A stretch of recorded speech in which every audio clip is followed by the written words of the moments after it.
ಆಯಿತು.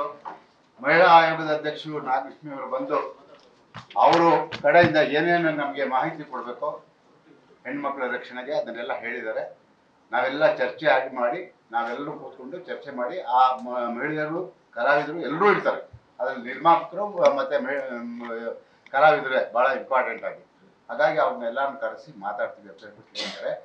ಇಲ್ಲಿ ಚರ್ಚೆ ಆದಾಗಲೇ ಗೊತ್ತಾಯಿತು ಕನ್ನಡ ಚಿತ್ರರಂಗದಲ್ಲಿ ಯಾವುದೇ ಸಮಸ್ಯೆ ಮೀಟುವಂಥ ಸಮಸ್ಯೆಗಳು ಹೆಣ್ಣಿನ ಮೇಲೆ ದೌರ್ಜನ್ಯ ಆಗುವಂಥದ್ದು ಯಾರು ಕೂಡ ಅಷ್ಟಾಗಿ ಚರ್ಚೆ ಆದಂಥ ಸಂದರ್ಭದಲ್ಲಿ ಬರಲಿಲ್ಲ. ಅದೊಂದು ಒಳ್ಳೆಯ ವಿಷಯ.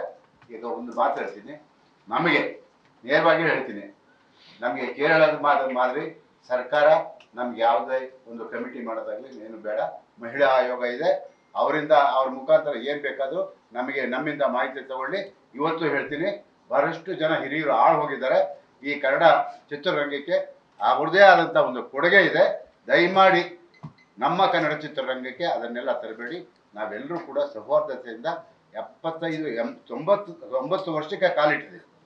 90 ವರ್ಷಕ್ಕೆ ಕನ್ನಡ ಚಿತ್ರರಂಗಕ್ಕೆ ಒಂದು ಇತಿಹಾಸ ಇದೆ. ಹಾಗಾಗಿ ದಯಮಾಡಿ ಯಾರಿಗೆ ತೊಂದರೆ ಆದ್ರೂ ಯಾವುದೇ ಅದರಲ್ಲಿ ಮಹಿಳೆಯರಿಗೆ ಅಂತ ಅಲ್ಲ, ಕೇವಲ ನನ್ನ ನಿರ್ಮಾಪಕರಿದ್ದಾರೆ ಅವ್ರಿಗೂ ತೊಂದರೆ ಆಗುತ್ತೆ. ಕೇವಲ ಚಿತ್ರರಂಗ ಅಂದರೆ ಮಹಿಳೆಯರು ಒಬ್ಬರಿಗೆ ಅಲ್ಲ, ನಮಗೂ ಆಗುತ್ತೆ, ಬಹಳಷ್ಟು ಜನ ಗಂಡಸರಿಗೂ ಆಗುತ್ತೆ. ಅವರು ಸಮಸ್ಯೆ ಬೇಕಾದಷ್ಟು ಎದುರಿಸ್ತಿದ್ದಾರೆ.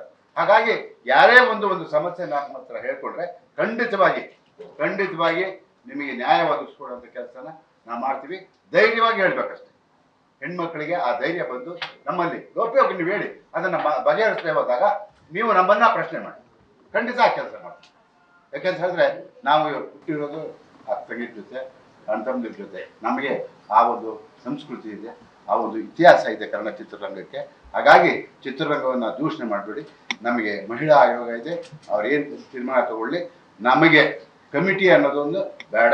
ಯಾಕೆಂತ ಹೇಳಿದ್ರೆ ಈಗಲೇ ಸ್ವರ್ಗೋಗಿದೆ, ಕನ್ನಡ ಇಂಡಸ್ಟ್ರಿ ಸ್ವರ್ಗೋಗಿದೆ, ಉದ್ಧಾರ ಆಗ್ತಾ ಇಲ್ಲ. ಅದ್ರ ಬಗ್ಗೆ ಆಲೋಚನೆ ಮಾಡೋಣ. ಹಾಗಾಗಿ ಕಮಿಟಿ ಯಾವುದು ಬೇಡ. ದಯಮಾಡಿ ಮಹಿಳಾ ಆಯೋಗ ಇದೆ, ಅವರು ಯಾವುದೇ ಆದೇಶ ನಮ್ಗೆ ಹೊರಡಿಸಿದ್ರೆ ಅದನ್ನ ನಾವು ಮಾಡ್ತೀವಿ. ಯಾಕೆಂತ ಹೇಳಿದ್ರೆ ಕಮಿಟಿ ಮಾಡಿದ್ಮೇಲೆ ನಿಮಗೆ ಹೇಳ್ತೀನಿ, ಚಿತ್ರರಂಗಕ್ಕೆ ಬಹಳ ತೊಂದರೆ ಸಿಕ್ಕಾಕೊಂಡು. ಹಾಗಾಗಿ ದಯಮಾಡಿ ನಮಗೆ ಆ ಕಮಿಟಿ ಬೇಡ. ನಮ್ಗೆ ಏನಿದ್ರು ಸಮಸ್ಯೆ ಇದ್ದರೆ ನಾವು ಬಗೆಹರಿಸ್ತೀವಿ ಅನ್ನೋ ಗ್ಯಾರಂಟಿನ ಕಲಾವಿದರ ಸಂಘ, ನಾವು ನಿರ್ಮಾಪಕರು ಎಲ್ಲರೂ ಕೊಡ್ತೀವಿ. ಖಂಡಿತ ಧೈರ್ಯವಾಗಬೇಕು. ಅದರಲ್ಲಿ ಯಾವುದು ಯೋಚನೆ ಮಾಡಬೇಡಿ. ಕೆಲವು ಸಂದರ್ಭದಲ್ಲಿ ಹೇಳೋಕ್ಕಾಗಲ್ಲ. ಅದನ್ನು ನಿಮಗೆ ಹತ್ತಿರದವ್ರು ಯಾರು ಇರ್ತಾರೋ ಅವರಿಂದ ನೀವು ನಮಗೆ ಮಾಹಿತಿ ಕೊಡಿ. ಆ ಕೆಲಸ ನಾವು ಮಾಡ್ತೀವಿ. ಖಂಡಿತವಾಗಿ ನೀವೆಲ್ಲ ನಮ್ಮ ತಂಗಿರೆ, ಹೊರಗಡೆಯವರಲ್ಲ. ನ್ಯೂಸ್ ಫಸ್ಟ್ ನಿರ್ಭೀತಿಯಿಂದ ನಿಮ್ಮ ಪರವಾಗಿ.